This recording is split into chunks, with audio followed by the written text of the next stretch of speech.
की झोपेचं सोंग घेतलं आम्ही जागा करू शकत नाही। आणि आपण जे आता खरं म्हणजे मी या विषयावरती आज बोलणार नव्हतो, परंतु मगाशी सांगितलं मला की झोपलेल्याला उठवता येतं, सोंग घेतलेल्याला उठवता येत नाही। तर आता मी झोपलेला पण नाही आणि सोंग पण घेतलेला नाही। तुम्ही कायदा करताय, कोणावरती करणार तुम्ही कायदा? तुमच्यात काय हिंमत आहे हो? अहो तुमचा मंत्री डान्स बार चालवतोय, मंत्र्याच्या आईच्या नावावरती डान्स बार आहे, 3 FIR झालेत त्याच्यावरती। काय कारवाई केली तुम्ही? तुमचा मंत्री डान्स बार चालवतो म्हणून त्याच्या संरक्षणाला तुम्ही उभे आहात, मंत्र्याच्या संरक्षणाला या उभे आहात। आता यांनी महिलांच्या आता तुम्ही महिलांच्या प्रतिष्ठेबद्दल बोलताय आणि त्याच्या संरक्षणासाठी तुम्ही उभे आहात। मंत्री डान्स बार चालवताना असा उल्लेख केलेला आहे, हे कुठल्या आधारे म्हणतायत? सभापती महोदय बघा ही भाषा बघा, किती यांचा बॅलन्स गेलाय, त्यांचा बॅलन्स किती गेलाय बघा। त्यांचा माईक चालू नव्हता त्यामुळे त्यांचा बॅलन्स किती गेलाय बघा। डान्स बारच्या बाहेर पोलिसांची गाडी उभी, शटर बंद, समजायचं आतमध्ये डान्स बार चालू आहे। आता ह्या डान्स बारच्या बाबतीमध्ये, कारण आम्ही नेहमी फिरणारे लोक आहे, आम्हाला माहिती आहे मुंबईत कुठे कुठे डान्स बार आहेत, या आजूबाजूच्या परिसरामध्ये म्हणजे MMRD रिजनमध्ये साधारण काय चालतं याचा आम्हाला अंदाज आहे। आणि म्हणून हे बिल आणण्याच्या मागचा उद्देश खरं म्हणजे मुख्यमंत्र्यांनी बऱ्याच वेळेला असं सांगितलेलं आहे की डान्स बार नावाची संकल्पनाच नाही आहे, डान्स बार हा कायदा नाहीच आहे। कायदा काय? परफॉर्मन्स। ज्या परफॉर्मन्सच्या नावाखाली डान्स बार चालतात। आता परफॉर्मन्स कशासाठी? ऑर्केस्ट्रासाठीचं लायसन दिलं जातं। ऑर्केस्ट्रासाठी जे लायसन दिलं जातं त्या ऑर्केस्ट्रासाठीच्या लायसनमध्ये नियम असा आहे की तुम्हाला एक स्टेज असावं लागतं, त्या स्टेजमध्ये 5 पेक्षा जास्त महिला असता कामा नये, आणि तिथून ते गिरायकाचं म्हणजे जो कस्टमर हॉटेलमध्ये जातो त्याच्यामध्ये एक ठराविक अंतर असायला पाहिजे, हा कायदा आहे। डान्स बारचा कायदा कुठलाच नाहीये की तिथे नृत्य तुम्हाला पहिल्यापासूनच करता येत नाही, परंतु परफॉर्मन्सच्या आधारावरती, त्या लायसन्सच्या आधारावरती हे डान्स बार चालतात। आणि आपण जे आता खरं म्हणजे मी या विषयावरती आज बोलणार नव्हतो, परंतु मगाशी सांगितलं मला की झोपलेल्याला उठवता येतं, सोंग घेतलेल्याला उठवता येत नाही। तर आता मी झोपलेला पण नाही आणि सोंग पण घेतलेला नाही आहे। तुम्ही कायदा करताय, कोणावरती करणार तुम्ही कायदा? तुमच्यात काय हिंमत आहे हो? गृह खातं आहे ना तुमच्याकडे, हिंमत आहे? अहो तुमचा मंत्री डान्स बार चालवतोय, मंत्र्याच्या आईच्या नावावरती डान्स बार आहे, 3 FIR झालेत त्याच्यावरती। काय कारवाई केली तुम्ही? खरं या विषयात मी जाणार नव्हतो, परंतु जर तुम्ही आमच्या राजकीय पक्षाच्या कार्यकर्त्याला जर लात म्हणून उठवायचा प्रयत्न कराल तर आम्हाला देखील सगळ्या भानगडी माहिती आहेत। तुम्ही तुमच्या मंत्र्यावरती कारवाई करू शकत नाही, ज्यांच्या नावावरती लायसन आहे त्यांच्यावरती तुम्ही आतापर्यंत काही कारवाई केलेली नाही। तुमच्याकडे जो तपशील आहे तो पूर्वी तुम्ही सभागृहात मांडलेला आहे, त्या संदर्भात संबंधित व्यक्तीने निवेदन केलेलं आहे। अशा वेळेला परत तुम्ही नाव न गाता तेच आरोप करू शकत? माझ्याकडे मी परत सांगतोय, मी मुख्यमंत्री नाही, मी यांच्या हरकत नाही, मला तुम्ही संरक्षण द्या। हे हरकत घेणारे कोण या विषयावरती? मुख्यमंत्र्यांनी सांगितलंय आम्ही तपास करू, मुख्यमंत्र्यांनी सांगितलं आम्ही तपास करतो, आणि अजून त्या तपासाचं झालं काय? त्या तपासाचं झालं काय? तुमचा मंत्री डान्स बार चालवतो म्हणून त्याच्या संरक्षणाला तुम्ही उभे आहात, मंत्र्याच्या संरक्षणाला या उभे आहात।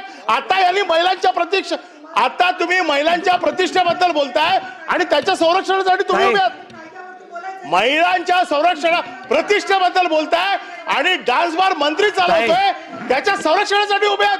हे दुहेरी भूमिका घेतात। आता इथे महिलांच्या प्रतिष्ठेबद्दल बोलताय आणि मंत्र्यांचा डान्स बार आहे त्याच्या संरक्षणासाठी उभे आहेत, सभापती महोदय दुहेरी भूमिका नाही चालणार, ही दुहेरी भूमिका नाही चालणार। एक तर एक भूमिका घ्या, प्रतिष्ठा राखायची आहे तर आपल्या मंत्री असला तरी त्याच्यावर कारवाई झाली पाहिजे, याला काय अर्थ आहे? मी विषय मांडत होतो, संरक्षण करायला उभं राहू नका, मंत्र्यांचं संरक्षण उभं करायला राहू नका। ज्या प्रतिष्ठेसाठी तुम्ही उभे आहात, ही महिलांच्या प्रतिष्ठेसाठी उभे आहात ना, तर मग महिलांच्या प्रतिष्ठेचं बोला। महिलांच्या प्रतिष्ठेसाठी उभे आहात ना, तर महिलांच्या प्रतिष्ठेसाठी बोला। महिलांच्या प्रतिष्ठेसाठी उभ्या आहेत तर महिलांच्या प्रतिष्ठेसाठी उभ्या राहा. साहेब मी बोलणार नव्हतो परंतु कारण नसताना महिलांच्या प्रतिष्ठेसाठी महिलांची प्रतिष्ठा आहे. स्वतःचा मंत्री डान्स बार चालवतो त्याच्यावरती काय बोलत नाही. मुख्यमंत्री अहवाल देणार होते. काय झालं त्या अहवालाचं? ताई 10 मिनिट. काय झालं त्या अहवालाचं? 30 रेकॉर्ड म्हणजे काय? राजीनामा घेतला की नाही? ताई सभापती महोदय, पुन्हा देतो ना. सन्माननीय सदस्यांनी तुम्ही 2 मिनिटं. आपलं विधेयकावरती मुद्दा मांडत असताना मंत्री डान्सबार चालवतात त्यांनी असा उल्लेख केलेला आहे. ते पटलावना काढून टाकण्यात यावं. मंत्री डान्सबार चालवताना असा उल्लेख केलेला आहे. हे कुठल्या आधारे म्हणतायत? आणि माननीय मुख्यमंत्री महोदयांनी चौकशीचे आदेश दिले असतील तर सभागृहामध्ये आपण जरा विचारावं मुख्यमंत्री महोदयांना विधेयकाचा काय संबंध आला. त्यांनी मंत्री महोदय त्यांनी कोणाचंही नाव नाही घेतलं. नाही पण त्यांनी जो उल्लेख केलेला आहे की मंत्री डान्सबार चालवतात हे रेकॉर्डला काढलं पाहिजे आपण. माझं एवढंच म्हणणं आहे. काढलं ना रेकॉर्डून काढलं. नाही तपासून बघून काढा. तपासून बघा. माझं म्हणणं असं आहे की मी चुकीचं बोललो असेन तर तुमचा अधिकार आहे ते काढण्याचा. फक्त माझं दुःख काय आहे की हे बिल येतंय हे महिलांच्या प्रतिष्ठेसाठीचं येतंय असं म्हटलं जातंय आणि समर्थन करायला महिलाच उभ्या राहत आहेत. हे माझं दुःख आहे. अरे कोण काय बोलले? काय स्वतःच्या अंगावर घेत आहे सगळं? एवढ्या महिला बसल्या तिकडे या सभागृहामध्ये.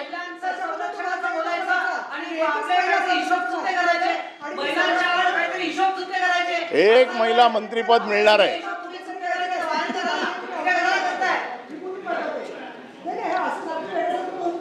नाही वेड्यासारखं काय? मी काय वेडा आहे काय? हे बघा वेड्यासारखं बोलतायत. काय चाललंय सभागृहात? हे असं काय चालत बोललंय? हे सगळं काढून टाका सभागृहाला. सभापती मध्ये बघा ही भाषा बघा किती यांचा बॅलन्स गेलाय. त्यांचा बॅलन्स किती गेलाय बघा. त्यांचा माईक चालू नव्हता त्यामुळे बॅलन्स किती गेलाय. बॅलन्स गेलाय. बॅलन्स याचा बॅलन्स गेलाय. हे बघा असे आम्ही कोणाच्या धमक्यांना घाबरून काम नाही करत. तुम्ही इकडे असा किंवा तुम्ही तिकडे असा. नाही सभापती महोदय त्यांचा माईक बंदच होता त्यामुळे तो शब्द रेकॉर्डवर आलेला नाही. आणि अनिल परब साहेब जे म्हणले ते सुद्धा रेकॉर्डवर नाही. फक्त सभागृहात एक तुम्हाला सांगतो. नाही सभापती महोदय खाली बसून असं सांगितलं जातंय की मी इकडे बसली आहे हे समजून बोला. बघा या सभागृहात जेव्हा आम्ही आलोय ना इकडे तर कुठलाही कोणाला घाबरून आलेलो नाही आहे आणि कोणाला घाबरून बोलायचा माझा विषय पण नाही आहे. मला जे बोलायचं ते मी नक्की बोलीन. प्रश्न एकच आहे की याच्यावरती कारवाई होणार की नाही. डान्स बार हा विषय असा आहे की माझा विषय असा होता की परफॉर्मन्स